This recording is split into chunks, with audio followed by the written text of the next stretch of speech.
Olá, muito boa tarde, meu amigo, minha amiga. Tá no ar mais um, o meu, o seu, o nosso Brasil em Pauta. Sobe o som, 1h30. Oi! Levando sempre a melhor da informação do Brasil e do mundo pra você que tá ligado aqui na tela da Rede Brasil de Televisão. Que alegria, meu amigo, minha amiga, poder estar aqui junto com você no seu horário de almoço. 1h30. E vem cá, cadê nosso abraço? Oi! Aê!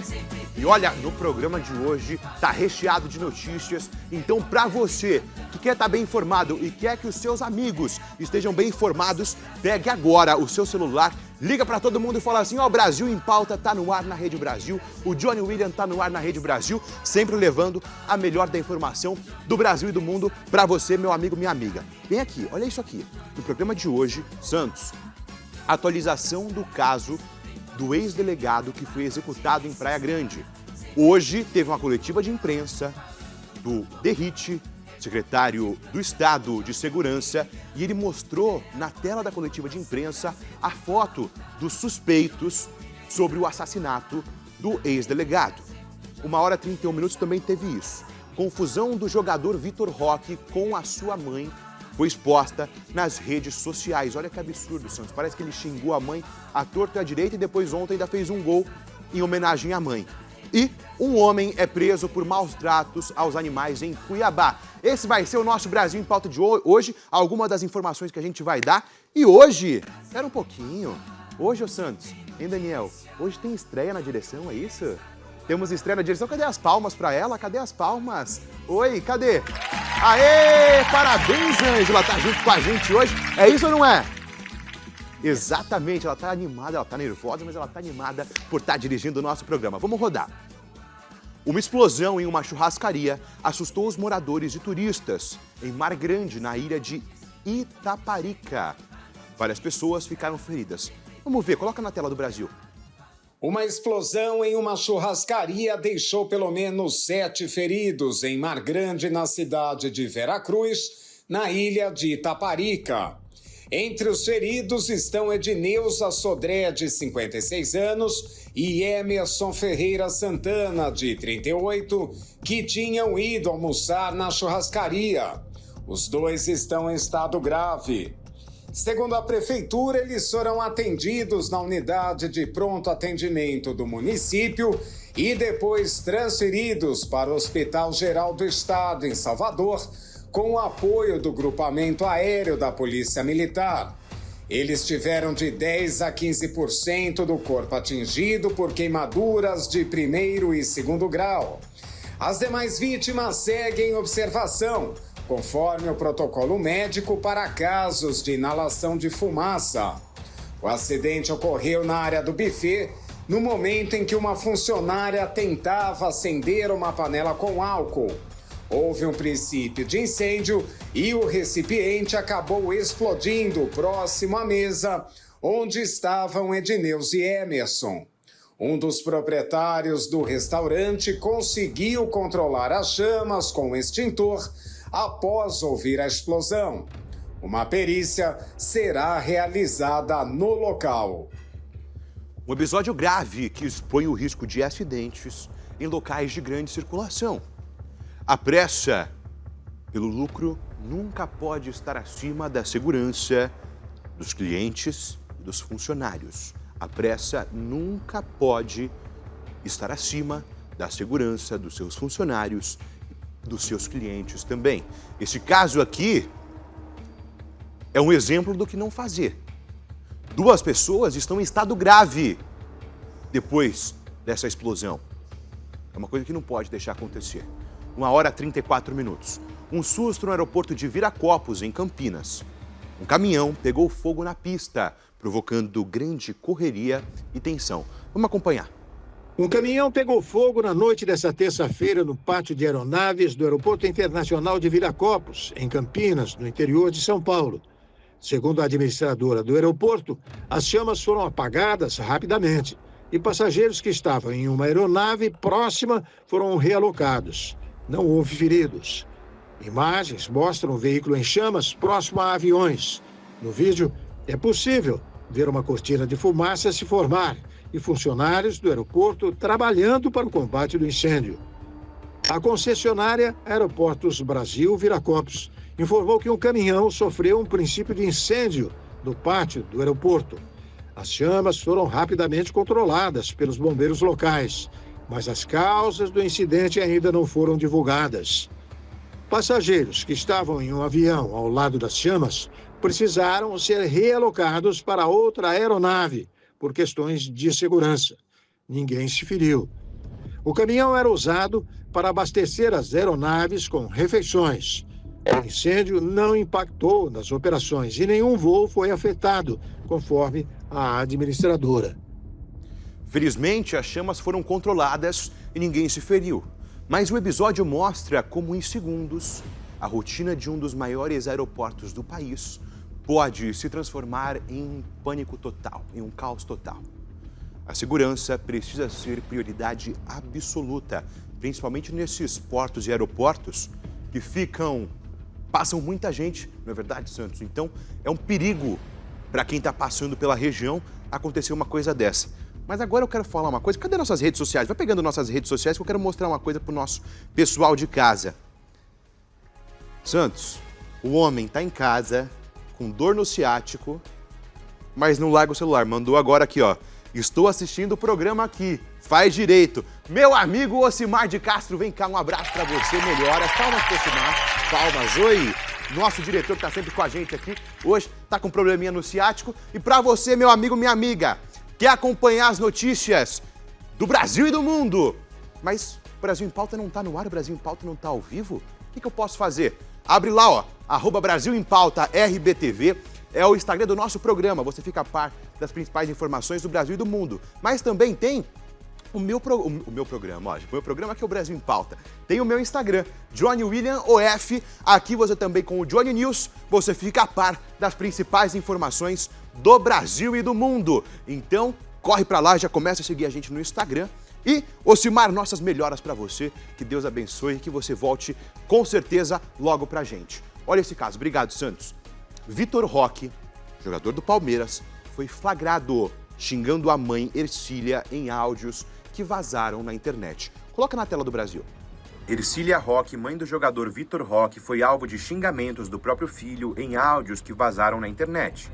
Nas gravações, o atleta se irrita e agride a mãe com palavras ofensivas durante uma ligação. Após a repercussão, Ercília compartilhou uma série de posts enigmáticos nas redes sociais, gerando ainda mais comentários. Atualmente no Palmeiras, Vitor Roque enfrenta uma batalha judicial contra a ex-mulher, a influenciadora Daiana Lins. Entre as provas apresentadas estão justamente os áudios que agora circulam publicamente. Senhora muda. Não é contato com algumas pessoas, não. Deixa de ser invejosa, menino. A senhora fala muito. Se a senhora quiser saber, pergunta pra mim. Primeiro que não foi ninguém de hoje nada. Já tem tempo que eu já tô querendo falar, a senhora é por quê? Ah, mano, o problema é seu. Só quer saber, pergunta pra mim, seu filho, o que eu fiz num dia, o que eu fiz no outro, o que eu fui fazer, o que eu fiz, o que eu fiz isso, o que eu fiz isso. Fala pra mim, pergunta pra mim. Deixa de ser fofoqueiro, menino. Ó, só tem relação comigo, não. Então corta a relação, velho. Perguntou pra mim se eu fiz isso, o que eu fiz, o que eu fui fazer, o que eu fiz, o que eu não fiz, o que eu não fiz isso, fiz aquilo. Ah, sai fora. Pergunta pros outros não, pergunta pra mim. Ah, pergunta pra mim, só quer saber, né, quando tem contato com gente, não, muda a senhora. Não, para de falar merda, muda a senhora. Pergunta o que eu quero, o que eu fiz, fala comigo. Quer falar, não fala também. Eu não falo nada. Agora, não, fica coitadinho agora, como sempre. Ah, ela nunca fez nada. Nunca fez nada. Ai, eu sou sozinha.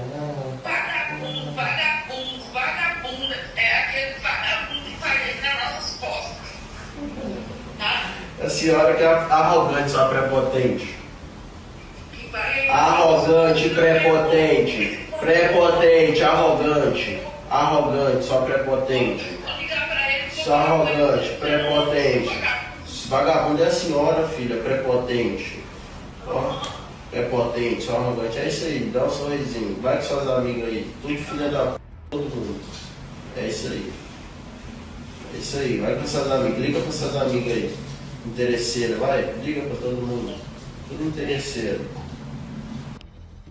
Gente, mesmo no meio dos conflitos familiares, mesmo no meio de brigas, não é isso que tem que acontecer. Espera um pouquinho. Um filho xingar uma mãe? Aonde já se viu uma coisa dessa? Cadê o respeito que tem pelos pais? Eu acho um absurdo.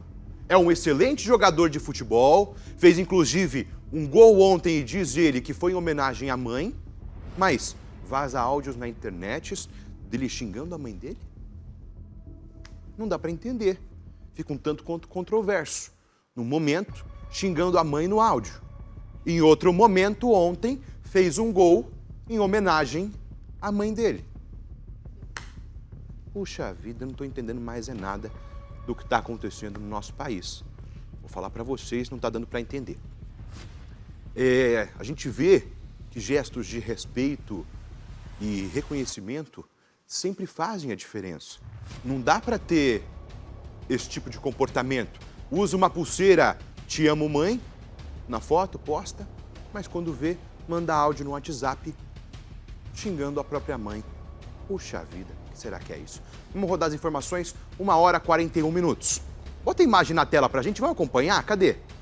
Estão colocando as imagens aí, porque no coração do Rio de Janeiro, na movimentada Praça 15, 2 policiais civis flagraram e prenderam um homem durante um roubo. A atitude rápida e corajosa que merece reconhecimento.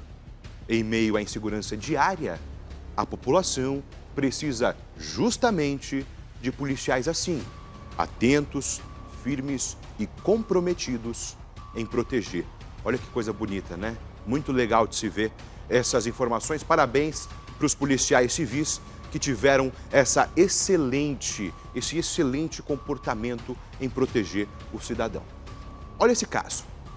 Um passageiro foi atropelado por um carro de aplicativo e o motorista fugiu sem prestar socorro. Coloca na tela do Brasil, vamos acompanhar. O caso aconteceu na noite do último sábado, mas só veio à tona nesta terça-feira, quando as imagens foram divulgadas. Câmeras de segurança de um salão de beleza registraram o momento em que Carlos, já fora do veículo, caminha pela rua e é atingido pelo carro em movimento. Após o atropelamento, o motorista fugiu sem prestar socorro.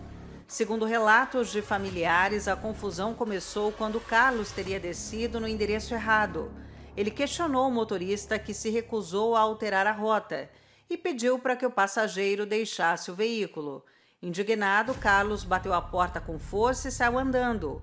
O motorista, em seguida, deu a volta no quarteirão e atropelou o passageiro. Carlos está internado no hospital de Lusiânia, respira com a ajuda de aparelhos e não tem previsão de alta.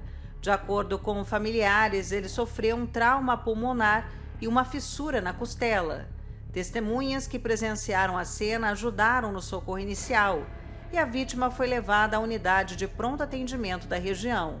A Polícia Civil de Goiás investiga o caso. É inacreditável. Um erro que poderia ser resolvido com o diálogo e a atenção.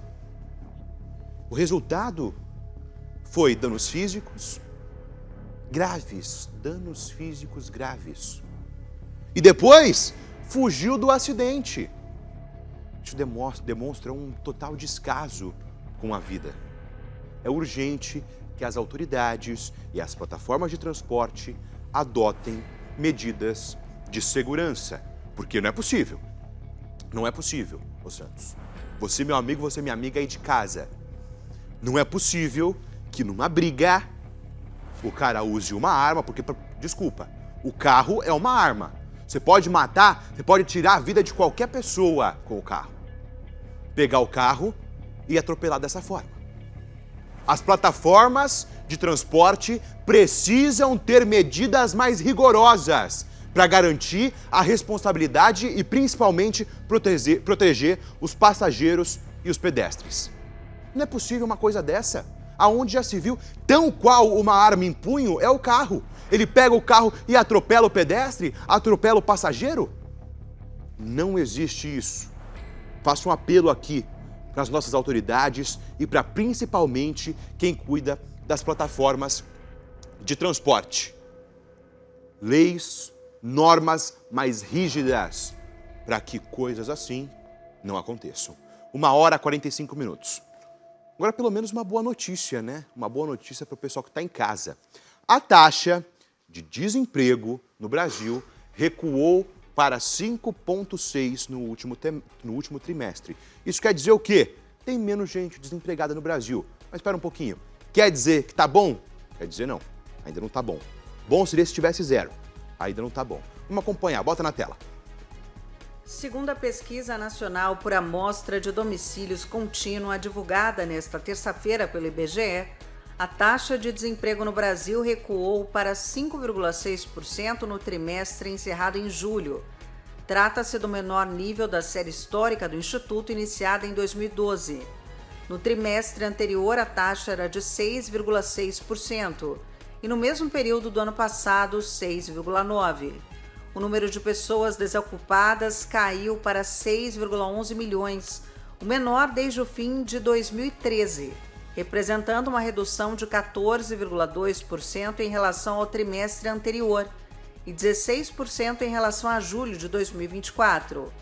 A população ocupada bateu recorde, chegando a 102,4 milhões de pessoas. Entre elas, 39,1 milhões tinham carteira assinada, o maior número já registrado. Os setores que mais contrataram foram a administração pública, saúde, educação e serviços sociais, serviços de informação, comunicação, finanças e administração e agropecuária e atividades correlatas. A força de trabalho totalizou 108,6 milhões de pessoas, enquanto a população fora da força de trabalho somou 65,6 milhões, mantendo estabilidade. A população desalentada caiu para 2,7 milhões, com a taxa de desalento recuando para 2,4%.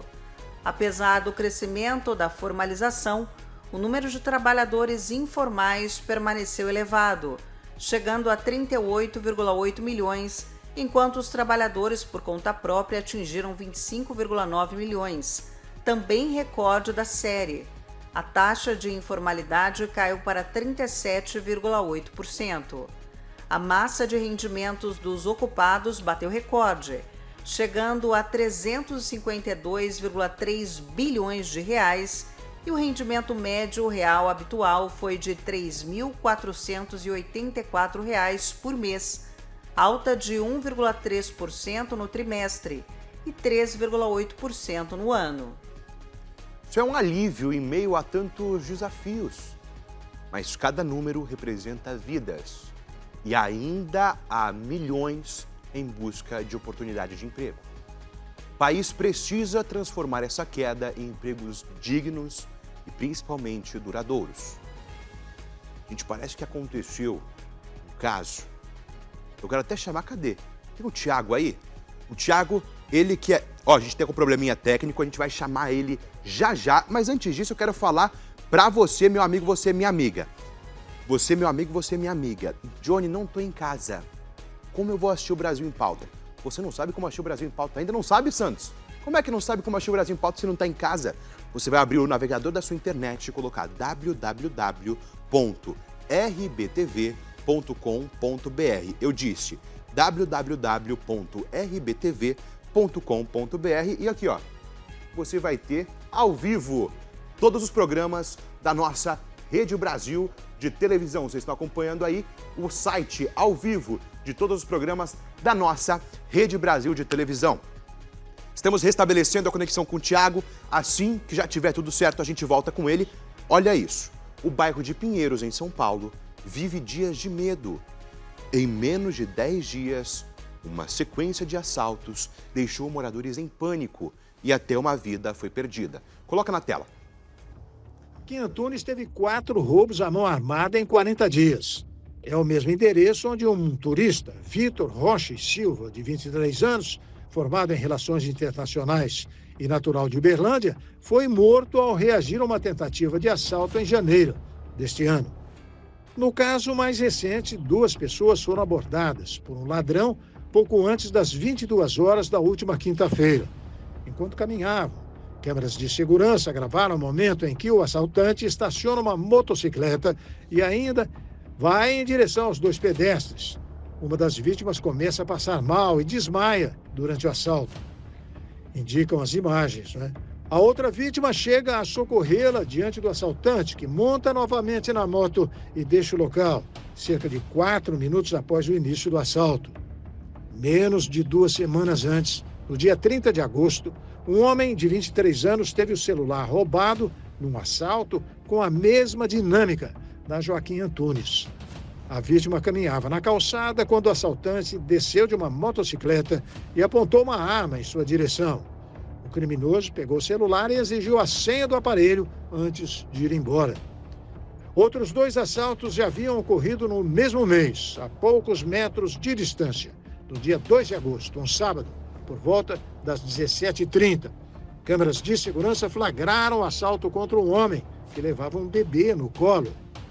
A mesma abordagem, o motociclista que escolhe a vítima, estaciona, saca a arma e anuncia o roubo. Se repetiria no dia 5 de agosto, praticamente no mesmo endereço e do outro lado da rua. Questionada, a Secretaria de Segurança Pública afirmou que os roubos na região do 14º Distrito Policial de Pinheiros caíram 16,7% entre janeiro e julho deste ano, em comparação com o mesmo período de 2024. É absurdo a gente ver uma região tão movimentada se transformar em uma região de medo, um bairro de luxo, se transformar em alvo da criminalidade. Quando a violência chega a esse ponto, ninguém se sente seguro. E a urgência por resposta das autoridades não pode esperar, porque não é possível. A gente vê um bairro de luxo de São Paulo deixando os moradores com medo porque a criminalidade está solta e ninguém faz nada. E ninguém faz nada, meu amigo, minha amiga. Enquanto isso, os moradores da região com medo. A gente vai trazer atualizações desse caso para vocês e a gente volta a qualquer momento. Antes, eu quero chamar o Thiago. Cadê o Thiago? Thiago Sodré, ele... Opa, temos um retorno aqui. Opa, bastante Johnny na tela para poder levar melhor da informação do Brasil e do mundo para você. Thiago Sodré, ele que é jornalista, especialista em celebridades e vai trazer para a gente as principais informações do caso. É isso, Thiago? Oi, Johnny. Muito boa tarde para você e para todos. Estou aqui, estou à tua disposição. Maravilha. Thiago, o que aconteceu no mundo das celebridades? Conta pra gente. Johnny, olha só, a gente tem visto aí o Júnior Lima, né? Lembra dele? O irmão da Sandy. Ele tem sido envolvido aí em algumas questões depois que ele fez seu último show, que aconteceu no Detal, em São Paulo, no último final de semana. O que aconteceu? Onde ele fez uma declaração um pouco polêmica com relação à anistia, né? A qual o Supremo Tribunal está aí em busca de um julgamento, se acontece, se não acontece com relação ao Bolsonaro. Ele fez uma declaração bastante polêmica. Inclusive, Thiago, só um minutinho, porque eu tenho que dar uma informação para o meu povo de casa, porque parece que a anistia ontem de noite foi aprovada a urgência e vai ser votada nos próximos dias na Câmara Federal com os deputados federais. Se aprovada pela Câmara em primeira e em segunda votação, passa ao Senado, se aprovada ao Senado, vai até o presidente da República e é sancionada ou vetada essa lei. Thiago, desculpa, eu tinha que fazer esse adendo só para o pessoal de casa poder entender melhor. Exatamente, você está certíssimo, Johnny. E o Júnior, no último show que ele fez no Detal para milhares de pessoas, né? Esse evento que trouxe artistas do mundo inteiro, acabou chegando aí, acabou repercutindo muito negativamente nas redes sociais, porque ele xingou um palavrão ao dizer anistia é o caramba, é a palavra que eu vou usar aqui, né? Logo depois disso também, Johnny, o Júnior a gente acabou descobrindo que o Júnior está envolvido em um outro processo. Aí já é um processo judicial, né? Você sabe, quando a pessoa vira holofote, acaba... que tudo que está em torno dele acaba virando notícia. No processo, na verdade, ele está respondendo a um processo sobre sua antiga moradia. Ele morava num imóvel alugado por uma quantia bem alta, tá? O valor do aluguel era em torno dos R$35 mil, mas ele não cumpriu esse contrato com o empresário dono do imóvel. Ele deixou o imóvel logo depois que ele passou a morar nesse imóvel. Esse imóvel tinha como fiador os pais dele, o Chororó. A gente sempre fala Chitãozinho e Chororó, O Chitãozinho, né? E o Chororó, verdade, os dois são uma pessoa só. A gente sempre fala isso. Igual o Sandy Júnior, né? A gente acaba achando que é a mesma pessoa, mas não. Era o Chororó e a Noeli Lima, eles foram fiadores do Júnior neste processo de aluguel. Era um imóvel alugado em Campinas por R$35 mil. 2 meses depois que ele mudou para esse imóvel com um contrato de locação de 30 meses, o Júnior deixou esse imóvel alegando que esse imóvel estava inabitável, que ele apresentava ali condições de umidade, chegando a apresentar até bolor. E sem avisar nada, ele resolveu se mudar desse imóvel. O proprietário descobriu que o Júnior tinha abandonado o imóvel quando, no mês seguinte, não caiu o primeiro valor do aluguel. Então, isso acabou virando um processo judicial. O proprietário do imóvel, que é um empresário, ele juntou algumas imagens de festas que o Júnior teria feito nesse local durante esse pequeno período em que ele morou, para provar que o imóvel não estava tão habitado assim, e pede uma indenização de R$100 mil na justiça, que quem terá que pagar são os fiadores, o pai Chororó e a mãe Noeli Lima, do Júnior, o irmão da Sandy. Agora eu te faço uma pergunta, Tiago. Os pais dele, pelo que até onde eu sabia, nas últimas eleições, inclusive, se eu não me engano, estavam em uma coletiva onde estava Leonardo, Chitãozinho e Chororó, algumas pessoas num ato pró-Bolsonaro, num ato pró-bolsonarista. Chitãozinho e Chororó continua com essa posição política? Se sim, foi por isso, será que o Júnior saiu do imóvel, pelos pais saírem como fiador depois de divergências políticas, ou você acha que não? Não, eu acho que não tem nada a ver essa história do imóvel com a política, não. Acho que não há divergência política. Os pais do Júnior, inclusive, estavam na plateia do show do Detal quando ele fez esse pronunciamento que repercutiu bastante aí nas redes sociais. A gente sabe que a maioria dos sertanejos, todos eles apoiaram o Bolsonaro na última candidatura, né, quando ele perdeu para o Lula em 2024, mas o Chororó não se pronunciou após essa declaração do Júnior, que caiu como uma bomba aí na imprensa, nas redes sociais. Ele não se pronunciou, mas quando teve aquela visitação dos sertanejos, lembra? No passado, quando estava aquela campanha política, os sertanejos se reuniram. O Gustavo Lima, o Leonardo, o Chitãozinho e Chororó, um monte de sertanejos foi recebido pelo então atual ex-presidente da República, Jair Messias Bolsonaro, como uma forma de apoio. Mas depois dessa história toda que está rolando, Bolsonaro preso, Bolsonaro condenado, eles têm evitado se manifestar um pouquinho, pelo menos publicamente. Parece que o apresentador Ratinho se pronunciou sobre o caso do Júnior. É isso, Tiago? Eu tenho essa informação. Exatamente, Johnny. O Ratinho, ele, lá na sua rádio Massa, ele deu uma declaração bastante polêmica, né? Inclusive diminuindo o Júnior como artista, usou palavras também de baixo calão, assim como o Júnior usou no show, que não dá nem pra gente reproduzir aqui na televisão. Mas o Ratinho se posicionou veementemente contra o Júnior Lima, né? Reiterou que apoiou o Bolsonaro na eleição de 2024, 2022, né, na verdade. 2022, na eleição de 2022. De prefeitos e vereadores. Na eleição de 2022, corrigindo aqui, ele reiterou que apoiou o Bolsonaro nessa eleição, mas que agora, com tudo que tem acontecido, ele acabou dizendo, não que eu seja a favor de Bolsonaro, mas esse cantor aí, ele quis dizer que o Júnior não tinha autoridade para falar nada sobre isso, sobre esse assunto.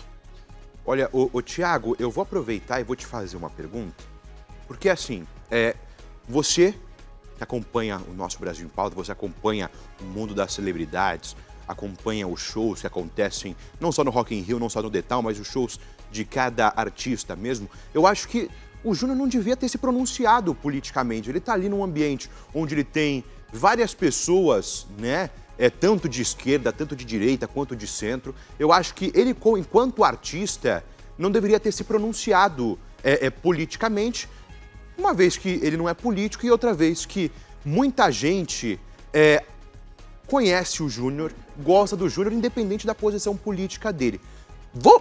A gente já volta nesse assunto porque eu preciso falar sobre a Cláudia Raia. A Cláudia Raia esteve aqui em São Paulo numa peça de teatro Menopausa, se eu não me engano, a peça dela, muito famosa já, não sei quantas temporadas, muitas temporadas já, da Menopausa.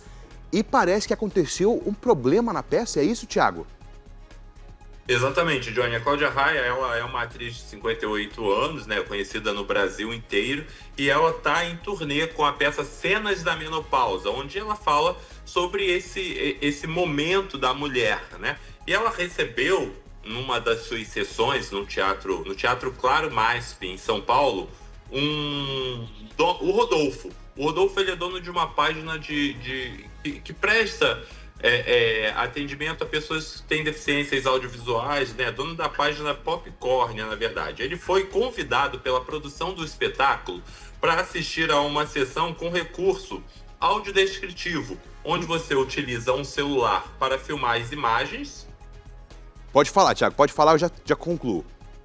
Onde você utiliza um celular para filmar as imagens e usa um fone de ouvido para receber a descrição do que está acontecendo naquela cena. Ele Só que parece que deu um problema nisso, não deu, Thiago? A gente tem um VT, pode rodar o VT, vamos acompanhar.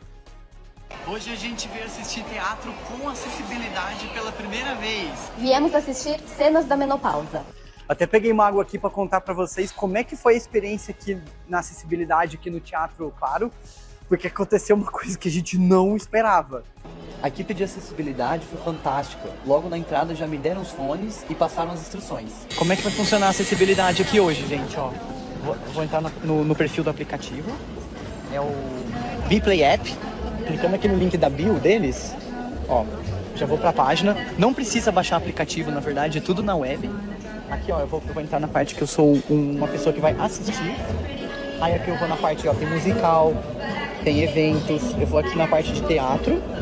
Aqui já tem a peça que a gente vai assistir hoje, que é Cenas da Menopausa. Clicou aqui. Tem aqui informações, tem os recursos disponíveis, ó, audiodescrição, legendas e libras. No caso, hora de audiodescrição. Trouxe ele para assistir Cenas da Menopausa, pra já ir preparando, sabe, para mais pra frente. Até aí estavam indo tudo bem. A audiodescrição estava rolando no fone. Pouco antes da metade da peça, que é da Cláudia Raia, ela chegou no momento de interação com o público, né? Aí as luzes acendem assim pra plateia e tal. Aí ela apontou bem pra mim, que tava no meio do teatro, na fileira G, e falou assim: você para de olhar no celular e tira esses fones. Você tá no teatro, presta atenção no teatro. Nessa hora, gente, eu fiquei em choque. E eu fiquei um pouco triste porque ainda as pessoas ao redor tipo, olharam e falaram: nossa, olha que cara desrespeitoso, deve estar no teatro. E o marido dela tentou consertar, que ele também está na peça com ela, que fala sobre a menopausa. Ele tentou consertar e falou: não, é audiodescrição. Só que assim, ficou um clima super chato. Eu fiquei em choque, depois voltei pra peça, respirei um pouco, mas foi uma coisa bem pesada. Ela que é uma voz super grande no teatro, tem 9 milhões de seguidores. E o teatro aqui tá super engajado em promover uma experiência acessível, a equipe não poderia ter feito uma coisa dessa, sabe? Aí assim que a peça acabou, a gente tava saindo do teatro, a produção já veio pedir desculpas pra gente, falou: nossa, ela sabia que tem audiodescrição, não acredito que ela fez isso. Foi fantástica, eles foram super atenciosos, né? E até falei nessa hora, falei: então vamos conversar com a Cláudia, vamos tirar uma foto com ela. Ô, Thiago, eu quero fazer uma pergunta pra você. A gente vê que é uma situação que não pode acontecer. Se tem audiodescrição, se a peça oferece audiodescrição, a atriz, ela não pode fazer uma coisa dessa, falar assim: sai do celular, tira o fone de ouvido. Contudo, Thiago, vai parecer defesa da Cláudia Raia, mas não é defesa da Cláudia Raia. Será que ela não estava muito no personagem? Porque a peça é Cenas da Menopausa. Tem gente que fala que menopausa causa estresse na mulher e tudo mais. Será que ela não estava muito dentro do personagem? Não, Johnny, o que aconteceu nesse caso foi o seguinte: a Cláudia Raia, ela se pronunciou depois desse vídeo ter viralizado nas redes sociais e disse que ela não havia, apesar de saber que o teatro tem esse recurso, que ela não havia sido avisada que nesta sessão estariam fazendo essa experiência. Não são todas as sessões que têm essa experiência dentro do teatro. No caso aí, o Rodolfo, ele foi convidado para ter essa experiência e ela alega que não foi avisada. Apesar de A gente tem esse VT. Thiago, vamos rodar e você já conclui, pode ser? Vamos, claro. Bota na tela do Brasil. Estou aqui no meu camarim, me arrumando. Ontem aconteceu um mal-entendido muito chato na sessão das cenas da menopausa. Um espectador portador de deficiência com baixa acuidade visual, o querido Rodolfo, estava usando o recurso de autodescrição pelo aplicativo, mas eu não fui avisada de que esse sistema estava funcionando. Por isso acabei entendendo errado a situação toda e eu chamei a atenção dele. Já falei com o Rodolfo e com a Monique e os convidei para voltarem em outra sessão, junto de amigos, para que sejam recebidos com todo o carinho como eu trato o meu público. Eu quero me reparar de coração com o Rodolfo. E eu combinei, inclusive, de usarmos essa situação para lembrar a todos que a autodescrição é um recurso cada vez mais moderno e necessário de acessibilidade e que precisamos trazer esse assunto à tona sempre que possível. Mais uma vez, um beijo, meu carinho e minhas desculpas. Olha aí, Thiago, você vê agora as desculpas dela. Pode concluir. Então, pelo menos, né, houve um pedido de desculpa. O Rodolfo, logo depois também, ele se pronunciou nas redes sociais, ainda após essa resposta a esse pedido de desculpa da Cláudia Raia, e disse que ele foi procurado, antes da Cláudia Raia fazer esse pedido, pela produção do teatro, e o teatro tinha informado que a Cláudia Raia sabia que o teatro dispõe desse recurso, mas que ela não deve ter se ligado que isso ia acontecer nesta sessão. Então, o importante é que ficou tudo bem, que a Cláudia Raia se desculpou e reconheceu aí, né, a importância do recurso de audiodescrição e convidou o Rodolfo aí e a sua companheira para que eles retornem ao teatro numa outra sessão para que possa ter a experiência imersiva de forma correta. Thiago, vou fazer uma pergunta porque eu tive uma dúvida. No vídeo da Cláudia Raia, ela fala autodescrição. O que eu entendia como autodescrição é o que o Google fala também no Google, que é a prática de descrever a si mesmo, geralmente para outra pessoa.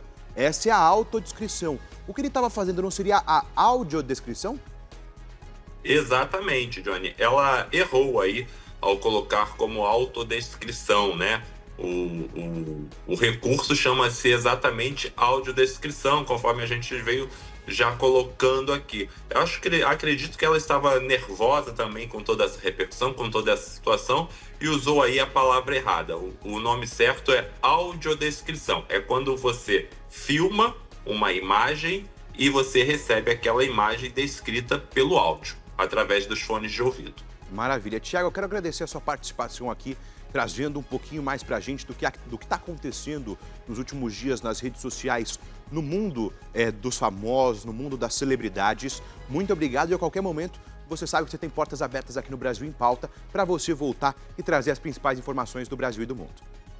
Eu que agradeço, muito obrigado, tuas ordens. Obrigado, Thiago. E quero aproveitar também e desejar a nossa solidariedade ao casal que o rapaz tem problemas visuais, que foram ao show, acabou não saindo tão bem. E também desejar nosso abraço para Cláudia Raia, uma grande atriz de diversas peças, diversos musicais, diversos teatros.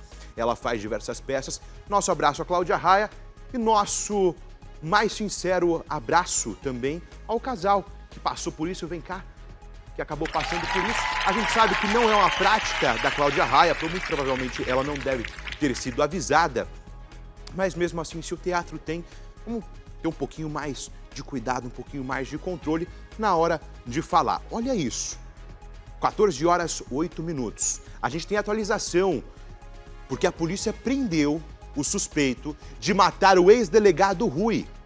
As investigações agora apuram possíveis ligações com o PCC. Coloca na tela do Brasil, vamos acompanhar. Um homem apontado como suspeito de participar da execução do ex-delegado-geral de São Paulo, Rui Ferraz Fontes, foi detido na manhã desta quarta-feira. Ele é morador de Praia Grande e foi levado para a sede do Departamento de Homicídios de Proteção à Pessoa, no centro da capital paulista, onde será ouvido. A Secretaria de Segurança Pública informou em nota que as forças policiais continuam mobilizadas para localizar e prender todos os envolvidos no crime. Ainda nesta quarta, a polícia cumpriu 8 mandados de busca e apreensão em endereços da capital e da Grande São Paulo. A mãe de um dos investigados também prestou depoimento. Na terça-feira, a Justiça havia decretado a prisão temporária de 2 suspeitos. A dupla foi identificada após a perícia encontrar impressões digitais em um dos carros usados no assassinato. O secretário Guilherme Derrite afirmou em entrevista que um dos envolvidos possui passagens desde a adolescência por crimes como tráfico de drogas e roubo.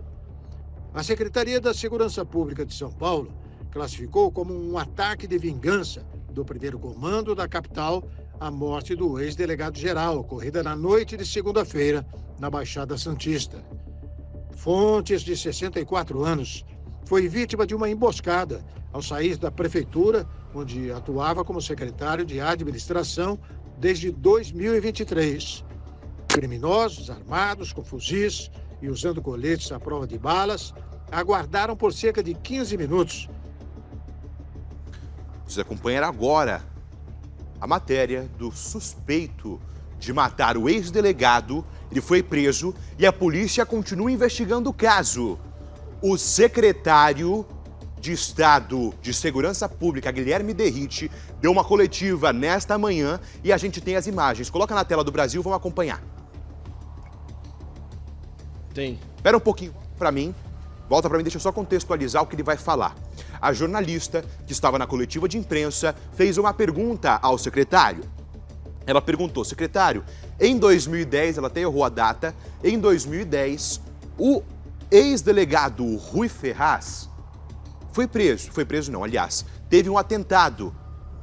A polícia conseguiu conter e prender os suspeitos. E será que isso tem a ver com agora a morte, depois de 14 anos, com a morte que aconteceu do ex-delegado Rui Ferraz? Guilherme Derrite, secretário de Estado de Segurança Pública, explica para você que está em casa o que é que aconteceu e se tem relação ou se não tem relação com o atentado que aconteceu em 2011. Coloca na tela do Brasil. Tem. Não foi 2010, foi em 2011. E eu busquei nos registros, porque eu lembrava, obviamente, da ocorrência. Eu comandava o pelotão de rota vespertina e recebemos uma denúncia anônima de que um policial civil possivelmente sofreria um atentado da organização criminosa PCC. Passaram algumas características de um veículo que eles estariam ocupando. Nós fomos em frente ao 69DP, na Zona Leste, arquiteto Vila Nova Artigas, realizamos a abordagem a 2 criminosos. Um deles estava portando uma arma de fogo. E aí eles confessaram que estavam ali para realmente executar o então delegado titular, Dr. Rui Ferraz Fontes. Confessaram também que... Vocês viram o secretário de Estado, Guilherme Derrite, secretário de Estado de Segurança Pública do Estado de São Paulo, falando sobre o caso. Então, ou seja, o que o Guilherme Derrite falou nessa coletiva de imprensa tem a ver, sim, meu amigo, minha amiga, com o atentado de 2011. Inclusive, os presos do atentado de 2011 falaram que tinham a ver e confessaram o crime. 14 anos depois, esse atentado aconteceu em 2011. 14 anos depois, ele não é mais delegado, ele está aposentado da polícia, atualmente estava como secretário no município de Praia Grande. Ao sair da prefeitura, ao sair da sua secretaria, estava no seu carro, indo até a casa, foi morto brutalmente a tiros por integrantes do PCC, segundo a investigação. Ainda não se há claro se era ou não integrante do PCC, mas inicialmente o que está acontecendo, o que se fala é que eram integrantes do PCC que mandaram matar o ex-delegado, que inclusive foi um dos pioneiros contra as organizações criminosas dentro do estado de São Paulo. A gente vê, cadê? Pera um pouquinho, tem a foto dos suspeitos que mataram o ex-delegado, atual secretário em Praia Grande? Enche a tela do Brasil, esses são os 2 suspeitos. Flávio Henrique Ferreira de Souza e Felipe Avelino da Silva. Esses são os 2 suspeitos de terem matado o delegado de terem matado o ex-delegado, que foi um dos pioneiros contra a organização criminosa no estado de São Paulo. Um dos pioneiros contra o PCC. Enche a tela do Brasil, coloca a cara deles. Flávio Henrique Ferreira de Souza e Felipe Avelino da Silva. Esses são os dois suspeitos da polícia de terem matado o ex-delegado. Corta pra mim, a gente já volta com atualizações desse caso. 14 horas, 15 minutos. Olha isso que está acontecendo. Cadê o trânsito de São Paulo? Tem o trânsito de São Paulo aí, ô Ângela? A Ângela parece que está pegando o trânsito de São Paulo. 14 horas, 15 minutos, como eu disse para vocês. Santos, vou falar uma coisa para você, meu amigo. O trânsito em São Paulo está caótico. Vamos ver, coloca na tela do Brasil. Estamos agora na Consolação com a Caio Prado.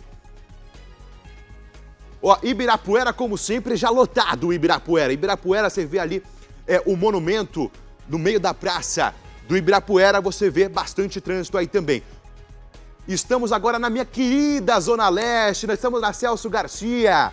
Também na Celso Garcia aqui, Celso Garcia com a Rua Catumbi. Eu disse Celso Garcia com a Rua Catumbi, já tem trânsito. Aí estamos na 9 de Julho com a Cidade Jardim. Você acompanha aí 9 de Julho com o Cidade Jardim.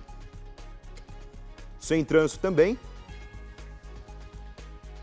Vocês viram agora também está sem trânsito, hein? Manda a sua sugestão pra gente, 96422-0002. Estamos agora na Celso Garcia com a Álvaro Ramos. Corta pra mim, vamos lá, 14 horas 15 minutos. Olha isso, meu amigo, minha amiga. O Instagram apareceu aqui. O pessoal tá emocionado, o pessoal quer ganhar seguidor no Instagram.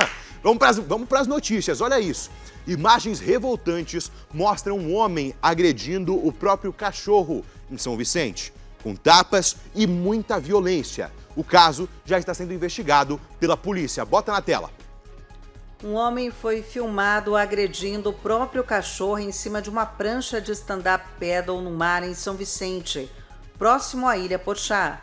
Nas imagens, ele aparece dando tapas no cachorro da raça Pitbull, que caiu na água diversas vezes. O caso é investigado pela Polícia Civil. As cenas repercutiram nas redes sociais e geraram revolta entre moradores, surfistas e defensores dos animais. A testemunha que registrou o flagrante disse que o tutor é conhecido na região, pois costuma levar os cães à praia. Segundo ela, o cachorro não queria entrar no mar, que estava revolto. Porém, o homem amarrou uma cordinha no pescoço do animal e o levou para a água. A mulher contou que notou a irritação do tutor com o animal quando estavam na água. A testemunha contou que o homem foi embora quando percebeu a movimentação das pessoas ao redor. E acredite, o homem esteve na delegacia e registrou o boletim de ocorrência por calúnia, alegando que estava apenas adestrando o cão para acompanhá-lo no surf. Meu amigo, minha amiga de casa, até onde vai a disfarçatez? Vai a cara de pau do cidadão em agredir covardemente, em agredir brutalmente um cachorro que estava sendo seu companheiro e ainda falar que estava adestrando o animal. Isso é covardia, é um covarde. Fazer uma coisa dessas é um covarde. Aí a gente vê casos, a gente vê cenas de cachorros indo, mordendo lá o seu tutor, arrancando um pedaço do seu tutor e depois o errado é o animal. Mas você não sabe o que o animal sofre. Meu amigo, minha amiga, vocês não sabem o que os animais sofrem. Ele ainda fez um boletim de ocorrência contra calúnia. Vê se pode uma coisa dessa. Vai, agride o animal que é indefeso, que não sabe se defender e ainda faz um boletim de ocorrência contra calúnia, falando que caluniaram ele, que ele não bateu no cachorro, que ele não agrediu o cachorro. Ele precisa ser responsabilizado. Isso é covardia pura.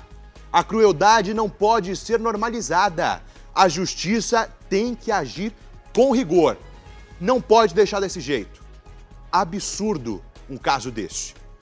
Meu amigo, minha amiga, se vocês veem qualquer tipo de ataque, de agressão aos animais, vocês, por favor, denunciem a polícia. Porque é um absurdo isso que está acontecendo. Vamos rodar as informações. Um caso inusitado e preocupante. Um homem foi denunciado por dar maconha aos próprios papagaios. É verdade, deu maconha aos papagaios.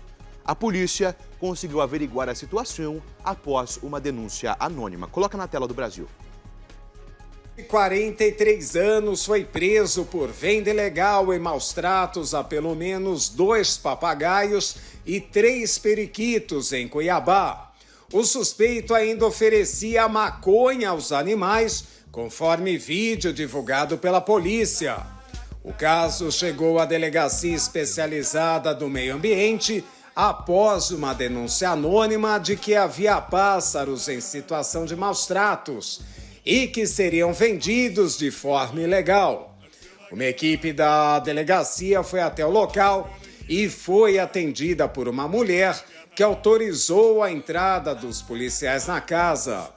Nos fundos da residência, a equipe encontrou 5 pássaros, 2 papagaios e 3 periquitos que estavam em um espaço cercado por tela metálica.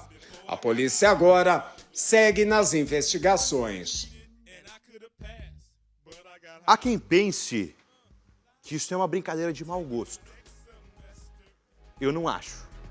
Eu acho que isso é crime. Isso é maus tratos aos animais. Ainda mais expondo-os às drogas. Revela uma irresponsabilidade, uma crueldade do tutor que não pode passar impune. Meu amigo, minha amiga, isso não pode passar impune e esse cidadão tem que estar atrás das grades. Vamos rodar. Mais um escândalo político envolve o deputado Diego Raimundo, mais conhecido como TH Joias, e Gabriel Dias Oliveira, o índio líder do Comando Vermelho. Imagens e conversas mostram algo muito a mais entre os dois. Coloca na tela, vamos ver. A Polícia Federal desvendou uma trama que une política, crime organizado e influência digital. No centro, o deputado estadual pelo Rio de Janeiro, TH Joias, o traficante Índio do Lixão e o influenciador Ítalo Santos. Imagens revelam intimidade, dinheiro e poder entre eles. Mais de 140 milhões de reais movimentados em um esquema que envolvia tráfico, armas e contratos fraudulentos. Em um baile no Morro do Alemão, os 3 aparecem juntos, mas não era coincidência, era formação de aliança. Ítalo, preso por exploração de menores, pediu a TH que ameaçasse uma mulher em nome do crime e o deputado atendeu.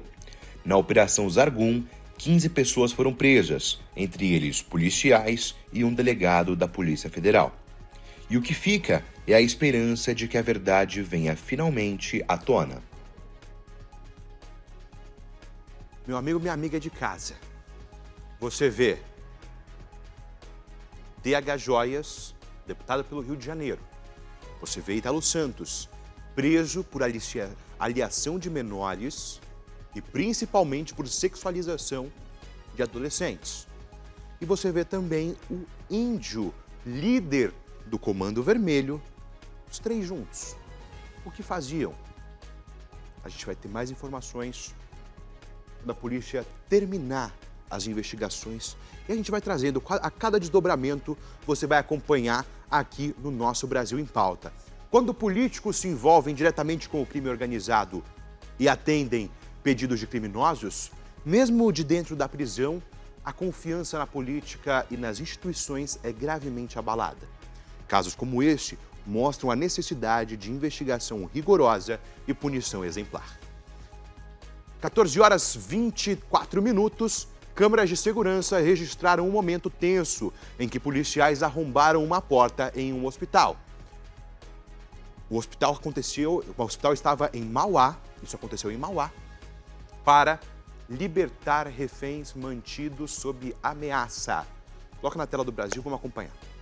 Câmeras de segurança registraram o momento em que os policiais arrombam a porta da sala do hospital em que Sandro Benedito da Silva, de 48 anos, fez de refém a esposa, seu filho pequeno e uma médica em Mauá.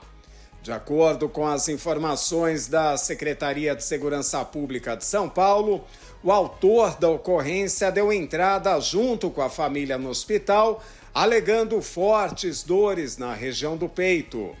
Durante o momento da triagem, os enfermeiros notaram que o homem estava apresentando delírio persecutório, momento em que ele veio a surtar e arrastar uma das médicas para dentro de uma das salas de consulta, bem como a família.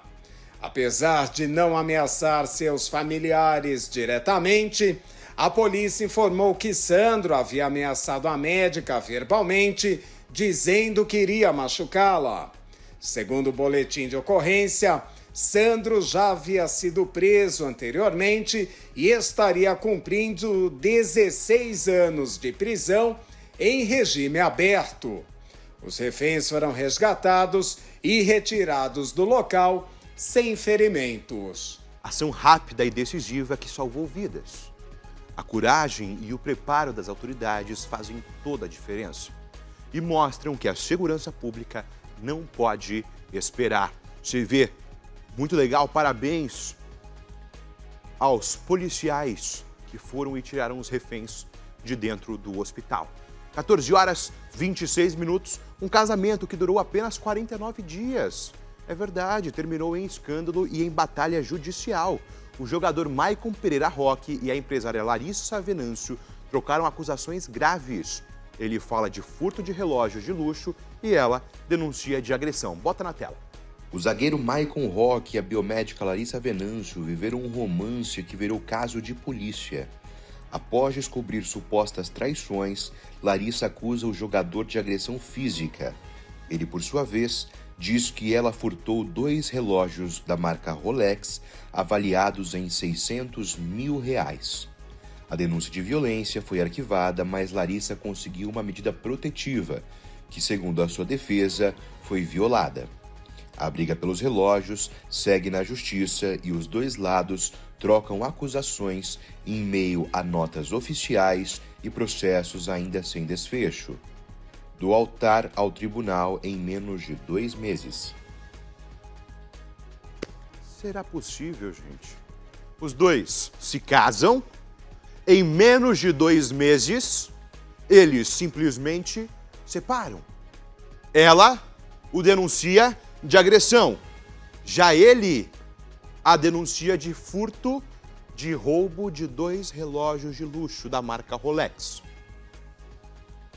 Se tinha essa desconfiança, se tinha agressão, se tinha furto, e eles já desconfiavam disso, por que casaram?